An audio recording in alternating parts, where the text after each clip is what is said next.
Welcome to advanced chemistry classes. Today I teach nomenclature lecture second. In first lecture I study the state chain of the hydrocarbon nomenclature. Means पहले lecture में हमने state chain hydrocarbon के nomenclature देखा था और lecture second में हम सबसे पहले स्टेप में दूसरा पॉइंट है हमारा branch chain hydrocarbon. Branch chain hydrocarbon के लिए हमें क्या देखना है, सबसे पहले ये देखते हैं। सबसे पहले स्टेप में हम वर्ड रूट देखते हैं। वर्ड रूट के बाद हमारा क्या, वर्ड रूट में क्या आता है हमारा, हमने जैसा कि पहले ही लेक्चर में बताया था, नंबर ऑफ कार्बन आते हैं। दूसरा स्टेप हमारा क्या आएगा, प्राइमरी सफिक्स आएगा। प्राइमरी सफिक्स में आपके क्या आते हैं, एल्केन, एल्कीन और एल्काइन आते हैं। और थर्ड स्टेप में आपका क्या आता है, प्रीफिक्स आता है। अब प्रीफिक्स में क्या आते हैं, हमारे एल्किल ग्रुप आते हैं। प्रीफिक्स में हमारा क्या आता है, एल्किल ग्रुप आता है। एल्किल ग्रुप में क्या, जैसे हमने कहा कि एल्केन है, एल्केन में से एन हटा देते हैं और वाई जोड़ देते हैं, तब हमारा एल्केन से क्या बन जाता है, एल्किल बन जाता है। जैसे एग्जाम्पल के रूप में हम CH4 ले रहे हैं, मेथेन से एक हाइड्रोजन परमाणु हटा देते हैं, तब हमारा क्या बन जाता है, CH3 बन जाता है। एल्केन का जनरल फार्मूला CnH2n+2 होता है। जैसे एक हाइड्रोजन परमाणु हट जाएगा तुरंत हमारा CnH2n+1 बन जाएगा। मीन्स एल्किल ग्रुप का जो जनरल फार्मूला है वो हमारा CnH2n+1 होगा। इसी तरीके से एग्जांपल में C2H6 लेते हैं एल्केन का, और इसमें से एक हाइड्रोजन रिप्लेस करेंगे तुरंत हमारा क्या बन जाएगा, C2H5 बन जाता है। इस तरीके से हम क्या करेंगे, एल्किल ग्रुप के बारे में जानेंगे। अब इसके बाद हमारा आता है जो ब्रांच हाइड्रोकार्बन होते हैं, ब्रांच चेन हाइड्रोकार्बन होते हैं, उनका नॉमेनक्लेचर कैसे करते हैं। सबसे पहले हमारा क्या होता है, state chain of the carbon select करते हैं। State chain of the carbon में हमारा क्या होता है, स्मॉल जो आपके एल्किल ग्रुप होते हैं उनको हम स्मॉल साइड चेन बोलते हैं, और इन्हीं को हम एल्किल ग्रुप बोलते हैं। और इनको हम कहाँ पर लिखते हैं, प्रीफिक्स में लिखते हैं। अब इनका नॉमेनक्लेचर अगर हमें लिखना है तो हम नंबरिंग स्टार्ट करेंगे। नंबरिंग उधर से करते हैं जिस तरह से कोई हमारी ब्रांच क्या होती है पहले पढ़ती है। तो यहाँ पर क्या हो जाएगा, 1 2 3 4 5, 5 कार्बन है हमारे किसमें, पेरेंट चेन में। तो हम क्या लिखेंगे, हम क्या लिखेंगे इसके नॉमेनक्लेचर में, पेंट लिखेंगे। क्योंकि सभी बॉन्ड हमारे कैसे हैं, सिंगल बॉन्ड है, तो क्या जोड़ देंगे, हम एन जोड़ देंगे, पेंटेन हो गया। और आगे हमारे ब्रांच में प्रीफिक्स में क्या है, हमारा दूसरे कार्बन पर हमारा मेथिल लगा है, तो इसलिए हमारा क्या हो जाएगा, नॉमेनक्लेचर इसका 2 मेथिल पेंटेन हो जाएगा। तो इसका जनरल नेम क्या हो गया, हमारा 2 मेथिल पेंटेन हो गया। फिर इसके बाद नेक्स्ट हम आते हैं some examples of branch chain alkyl group. Means branch chain alkyl group के कुछ एग्जांपल देखते हैं। जैसे हमारा पहला एग्जांपल है CH3 single bond CH2 single bond CH2। आगे यहाँ पर CH3 भी हो सकता है, हाइड्रोजन भी हो सकता है, मींस कोई भी फंक्शनल ग्रुप भी हो सकते हैं। तो यहाँ पर हमारे 3 कार्बन की चेन है, तो इसको हम चूंकि स्ट्रेट चेन है तो इसको हम क्या बोलेंगे, नॉर्मल प्रोपिल बोलेंगे। नेक्स्ट एग्जांपल में हम क्या देखते हैं,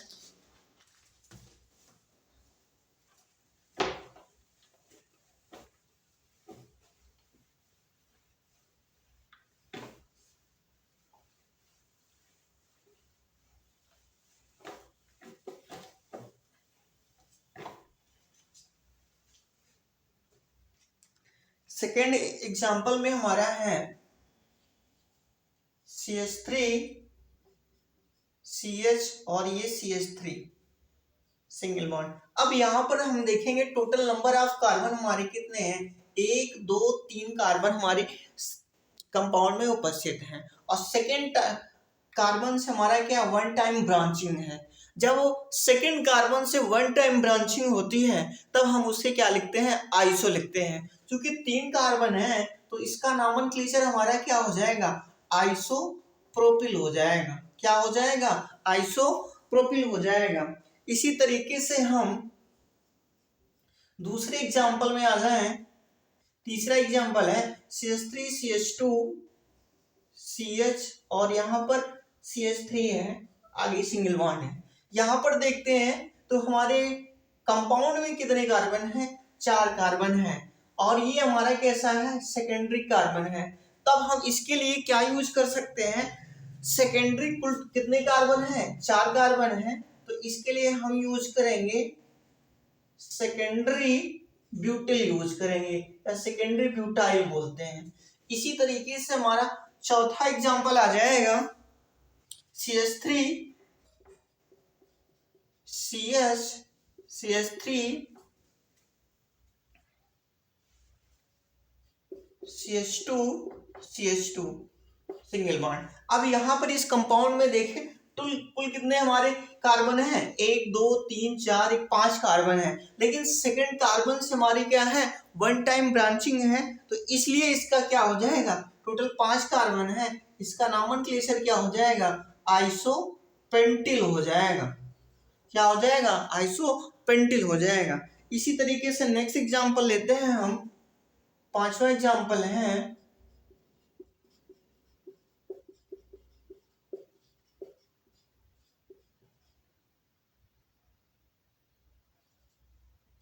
यहां पर देखें कुल कितने कार्बन है? 1 2 3 4 5 है, 5 कार्बन है, तो यहाँ पर 5 कार्बन है, तो इसके लिए हमारा क्या हो जाएगा?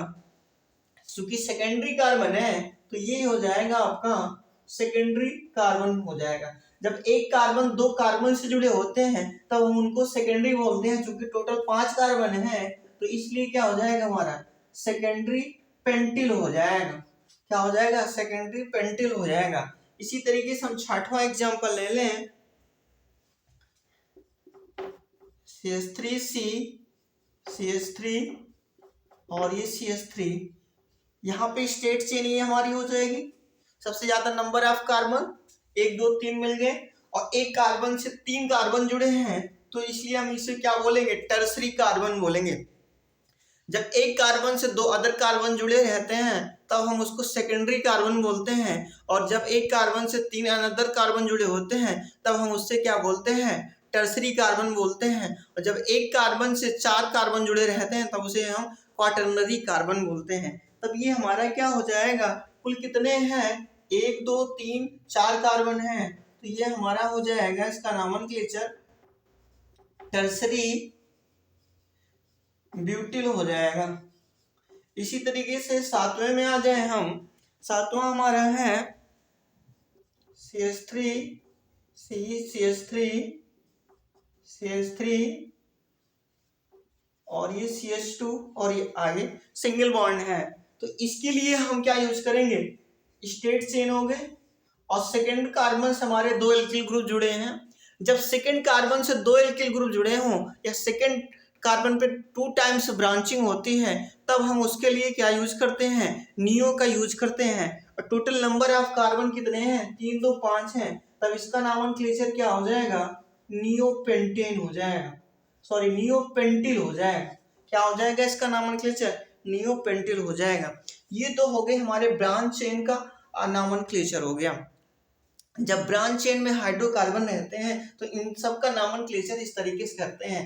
अगर कार्बन से 1 टाइम ब्रांचिंग है तो आइसो लिखेंगे, अगर कार्बन से हमारे 2 टाइम ब्रांचिंग है तब हम क्या लिखते हैं? नियो लिखते हैं।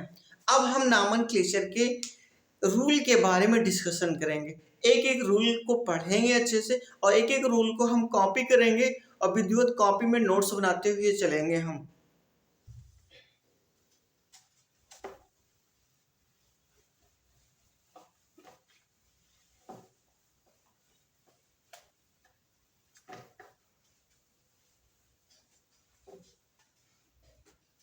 नॉमेनक्लेचर में सबसे पहले रूल आता है हमारा rule for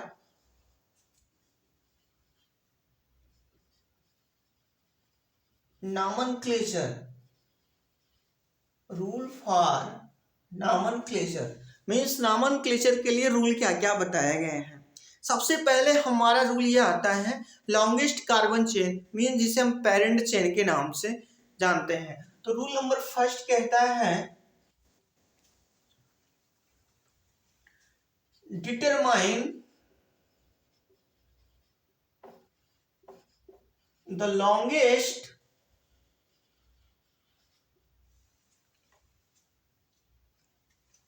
longest carbon chain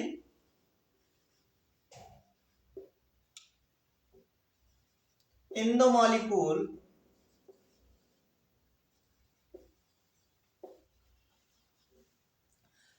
this is called as parent chain।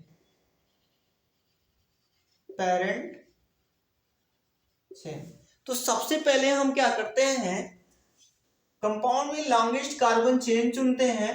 किसमें चुनते हैं? मॉलिक्यूल में चुनते हैं, जिसे हम क्या कहते हैं? पेरेंट चेन कहते हैं। अब इसके बाद हम जैसे एक एग्जांपल के रूप में हम आपको बता रहे हैं कैसे पेरेंट चेन का चुनाव करते हैं। अब इसके लिए सबसे पहले हम क्या करेंगे, एक कंपाउंड लेते हैं।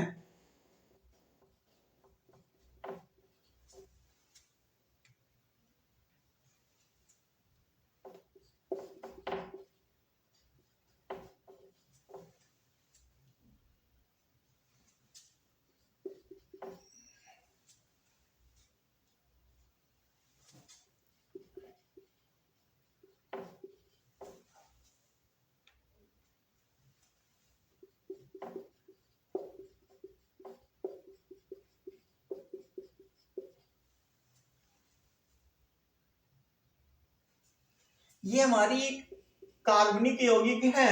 इस कार्बनिक यौगिक में क्या करेंगे, सबसे पहले हम लॉन्गेस्ट कार्बन चेन का चुनाव करते हैं। सबसे पहले देखिए, एक तो कार्बन की श्रृंखला हमारी ये बन सकती है, एक कार्बन की श्रृंखला ये बन सकती है और दूसरी कार्बन की श्रृंखला हमारी ये बन सकती है स्टेट। हमको दो कार्बन की श्रृंखलाएं इसमें मिल रही हैं। अब हम क्या करते हैं, कार्बन श्रृंखला चुनाव करने के बाद हमारी पेरेंट चेन वही होगी जिसमें ज्यादा से ज्यादा नंबर कार्बन आते हैं। काउंट कर लें, यहाँ पर 1 2 3 4 5 6 7 8 कार्बन आ रहे हैं और यहाँ पर सीधे काउंट कर लें 1 2 3 4 5 6 7 8 9 मीन्स स्ट्रेट कार्बन में हमारे इसमें कितने कार्बन आ रहे हैं, इसमें 8 कार्बन आ रहे हैं, 8 कार्बन आ रहे हैं और इसमें हमारे कितने आ रहे हैं, 9 कार्बन आ रहे हैं। तो इसका मतलब state chain of the carbon यहाँ पे क्या होगी, सबसे ज्यादा कार्बन परमाणु आ रहे हैं तो इसलिए हमारी ये क्या हो जाएगी, स्टेट चेन आ जाएगी। तो मीन्स पेरेंट चेन का हम इस प्रकार से चुनाव करते हैं कि हमारे ज्यादा से ज्यादा कार्बन परमाणु हमारी पेरेंट श्रृंखला में आ जाए। इसी तरीके से हम दूसरे इस determination of longest carbon chain में मीन्स पेरेंट चेन के चुनाव में हम दूसरा पॉइंट देखते हैं। क्या देखते हैं, पॉइंट नंबर ए कह सकते हैं पेरेंट चेन में। क्या बोलेंगे हम, व्हेन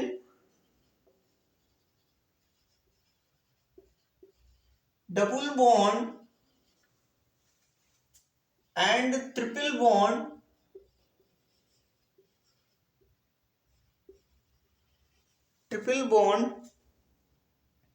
प्रेजेंट, जब हमारी कार्बनिक यौगिक में डबल बॉन्ड और ट्रिपल बॉन्ड उपस्थित होते हैं, choose a carbon chain, choose a carbon chain which include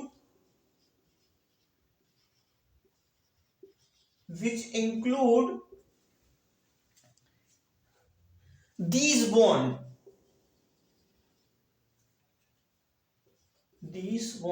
means यदि हमारे दिए गए कंपाउंड में डबल बॉन्ड और ट्रिपल बॉन्ड उपस्थित है, then we choose a carbon chain which include these carbon bond, include these bond। मतलब हम पेरेंट चेन का इस हम इस प्रकार से चुनाव करते हैं कि हमारे पेरेंट चेन में डबल बॉन्ड और ट्रिपल बॉन्ड आ जाए। जैसे हम एक एग्जांपल दे रहे हैं आपको, CH3 CH2 CH2 CH double bond CH2 CH2 CH2 CH3, ये हमारे कार्बनिक यौगिक हैं। अब हम इसमें क्या करते हैं, लॉन्गेस्ट चेन का चुनाव करते हैं। एक तो हमारी कार्बन की श्रृंखला ये हो गई। अब इसमें देखो कितने कार्बन आ रहे हैं, 1 2 3 4 5 6 7, इसमें नंबर ऑफ कार्बन कितने आ रहे हैं, 7 आ रहे हैं। और दूसरी कार्बन की श्रृंखला हमारी क्या हो जाएगी, ये हो जाएगी। अब इसमें काउंट करें 1 2 3 4 5 6, लेकिन इसमें हमारे कितने आ रहे हैं, 6। एक प्रकार से देखा जाए तो स्ट्रेट चेन जो कार्बन की है उसमें पेरेंट चेन होनी चाहिए, लेकिन ये हमारी पेरेंट चेन नहीं है। हमने क्या लिखा है, when double bond and triple bond are present choose a carbon chain which include this bond.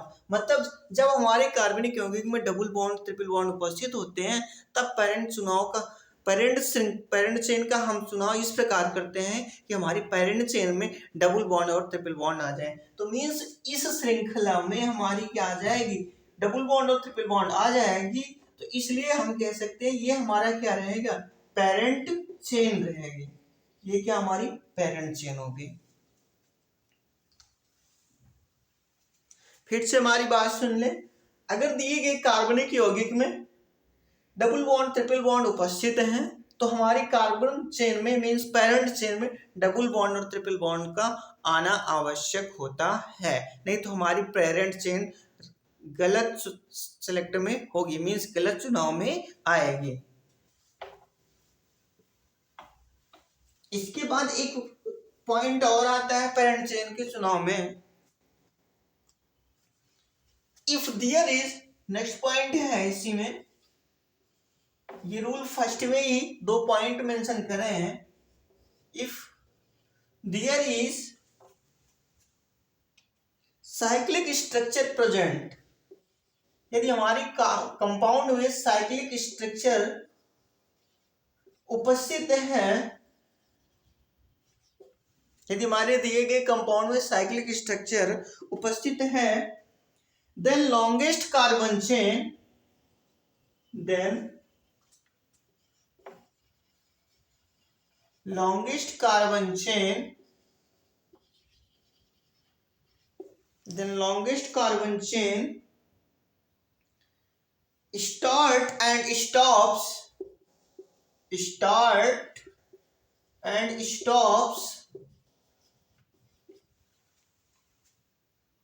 with the cycling structure within the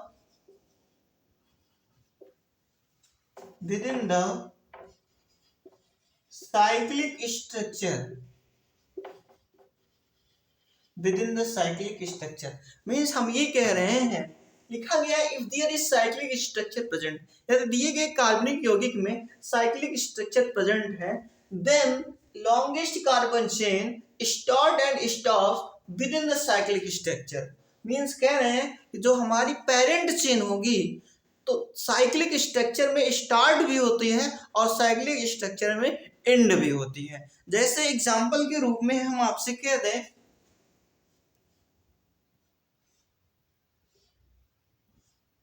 ये है कंपाउंड। अब यहीं पे इस साइक्लिक स्ट्रक्चर में हम क्या करेंगे, हम पेरेंट चेन का सिलेक्शन स्टार्ट करेंगे और एंड भी करेंगे। यहां से स्टार्ट कर रहे हैं और इसी का रिंग में क्या कर देंगे, हम एंड भी कर देंगे। इसी तरीके से दूसरा कंपाउंड ले लें।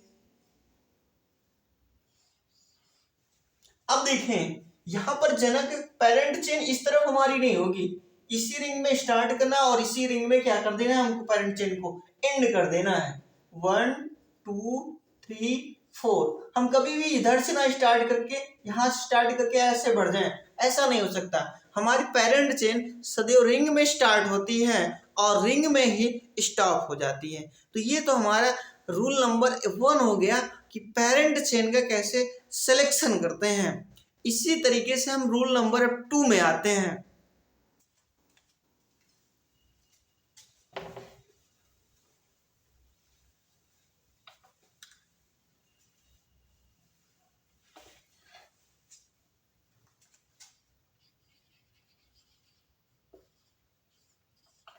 रूल नंबर 2 में क्या है, assign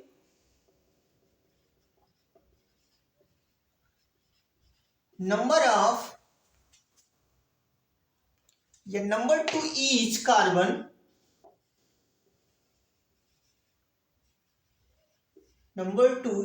carbon of parent chain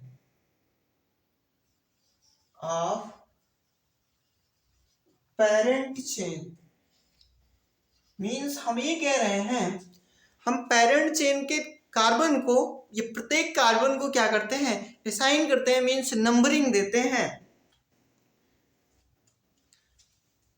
numbering is done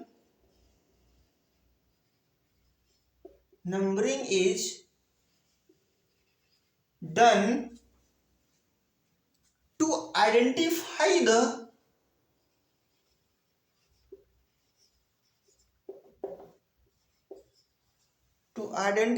the word root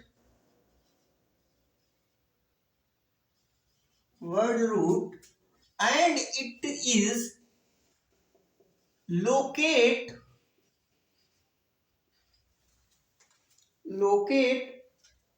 the position of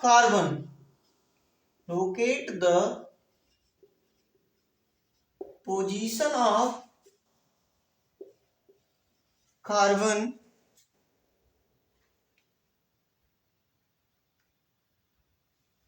at which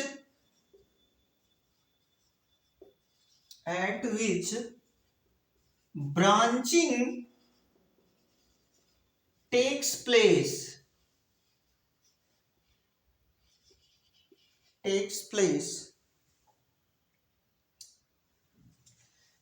The numbering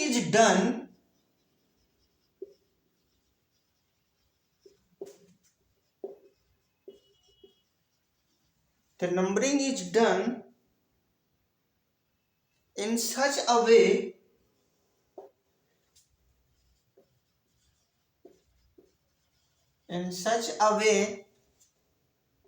the branch chain carbon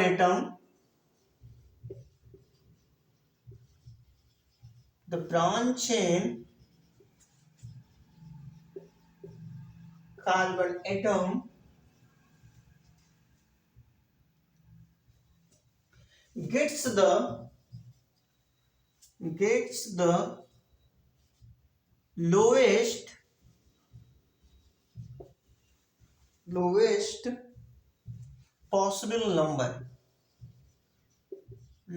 possible number.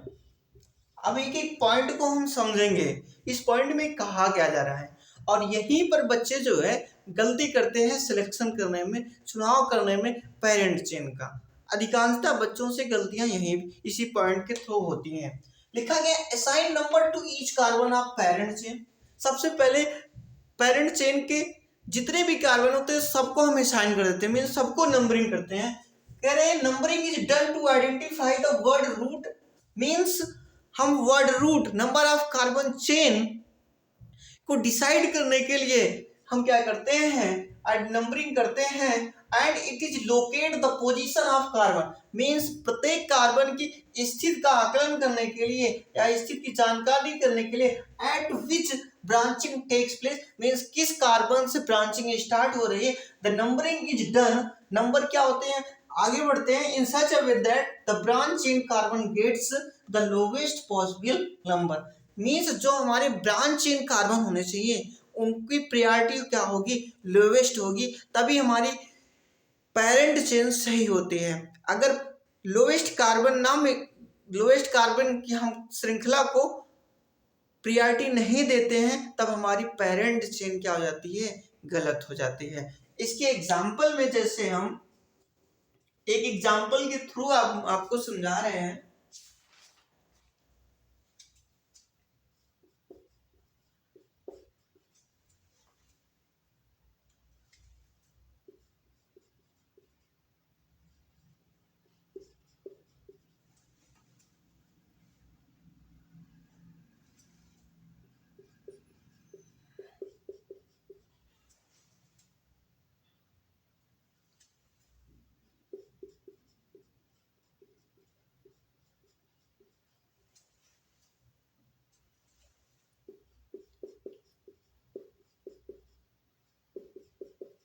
ये हमारा एक कार्बनिक यौगिक है।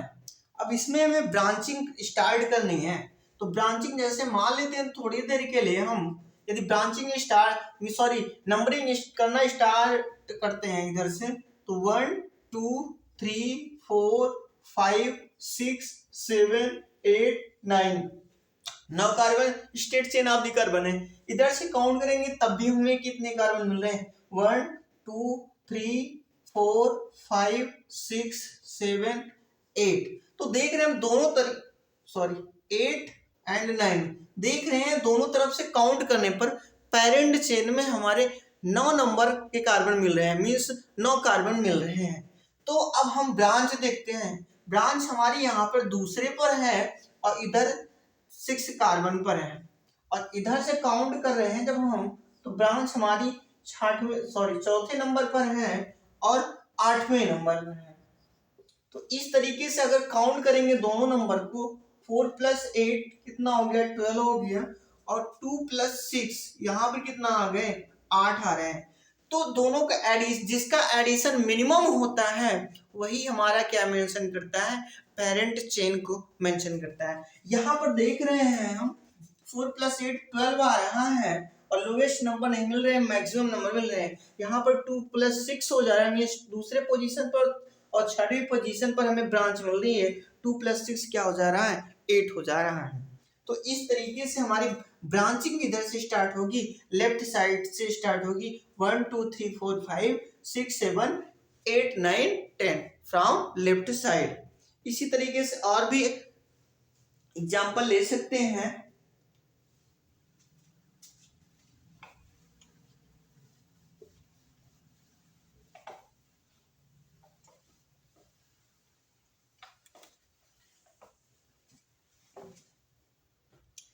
अब एक पॉइंट और बात कर लेते हैं रूल नंबर 2 में, लोकेट क्या होता है, जो स्थिति होती है उसके बारे में बात करेंगे। लोकेट का मतलब होता है the number which indicate the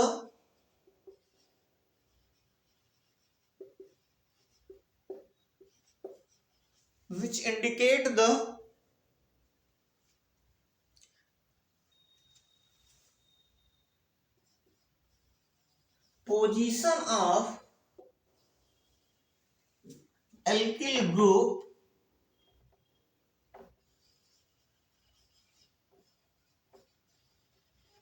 alkyl group in the parent chain।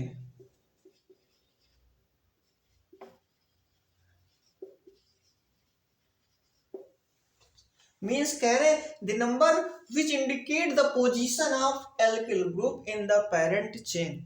Means जो लोकेंट होते हैं, जो स्थितियां निर्धारित हो रही है, वे किसी भी कार्बनिक यौगिक में उसके पेरेंट चेन में उपस्थित ब्रांच कार्बन की या एल्किल ग्रुप की स्थिति को क्या करते हैं, रिप्रेजेंट करते हैं। तो ये हमारा रूल नंबर 2 हो गया। रूल नंबर 3 क्या रहेगा हमारा, rule number 3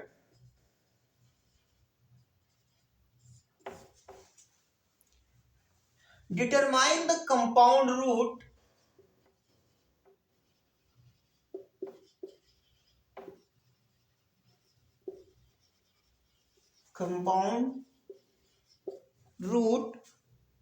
and unsaturation idea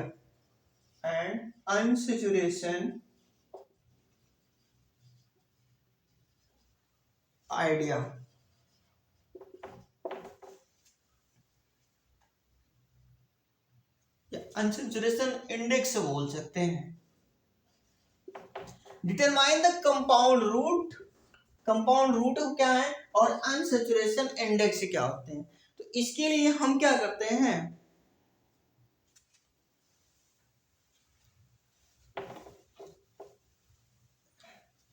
rule number 3 में नोट करिएगा आप लोग, determine the compound root and unsaturation index.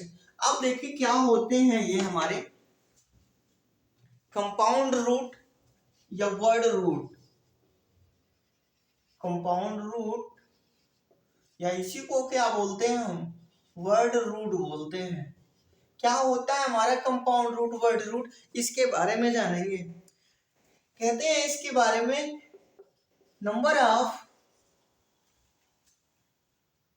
Carbon atom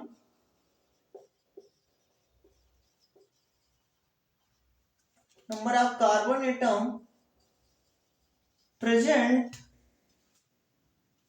in parent chain,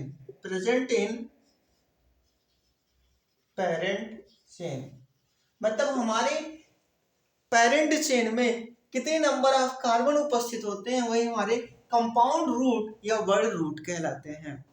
अब अनसैचुरेशन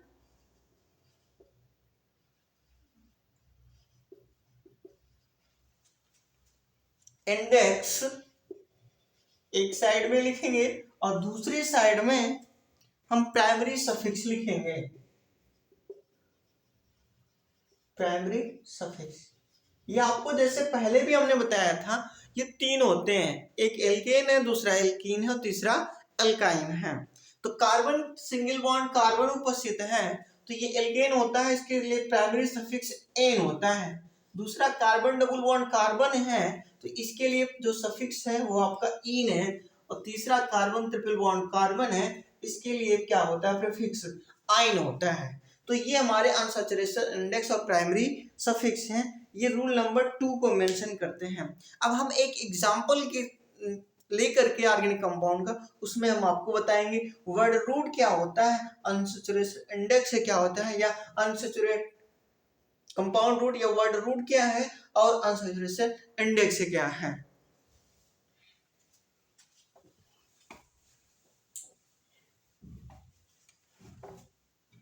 एग्जाम्पल में हम CH3 CH CH3 CH2 CH2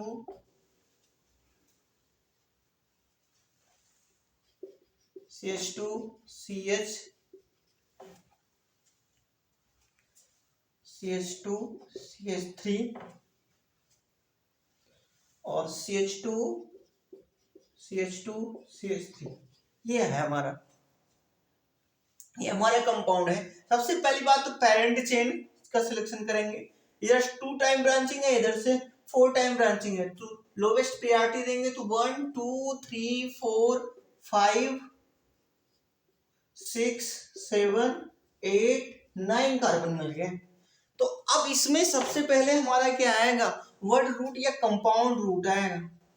तो कंपाउंड रूट हमारा क्या हो जाएगा, नन हो जाएगा या नॉन हो जाएगा। और दूसरा क्या आएगा, अनसैचुरेशन इंडेक्स, अनसैचुरेशन इंडेक्स आएगा। अनसैचुरेशन इंडेक्स में हमारा क्या है, क्योंकि सारे के सारे बॉन्ड कैसे हमारे सिंगल बॉन्ड है, तो इसलिए अनसैचुरेशन इंडेक्स हमारा क्या हो जाएगा, एन हो जाएगा। अब अगर इसके हम नॉमेनक्लेचर की बात करते हैं तो सबसे पहले क्या हो जाएगा, नन होगा और उसमें एन जोड़ देंगे, एन हो गया। ये तो हमारा क्या हो गया, primary suffix, sorry word root और प्राइमरी सफिक्स हो गया। अब वो प्रीफिक्स में हमारा 6वें कार्बन पर एथिल है और दूसरे कार्बन पर मेथिल है, तो क्या हो जाएगा 6 एथिल 2 मेथिल, आगे क्या है आपका नोनेन। तो इस तरीके से हम क्या करते हैं, कंपाउंड रूट और वर्ड रूट या कह सकते हैं अनसैचुरेशन इंडेक्स का यूज करते हैं कंपाउंड में। तो ये हमारा रूल नंबर क्या हो गया, 3rd हो गया। अब हम इसके बाद नेक्स्ट लेक्चर में हम रूल नंबर 4 की बात करेंगे और आगे हम नॉमेनक्लेचर के बारे में चर्चा करेंगे। आज का टॉपिक हमारा एंड होता है। आप लोग प्रॉपर कॉपी नोट्स बनाते रहिए और नोट्स को तैयार करिए। Okay, thanks.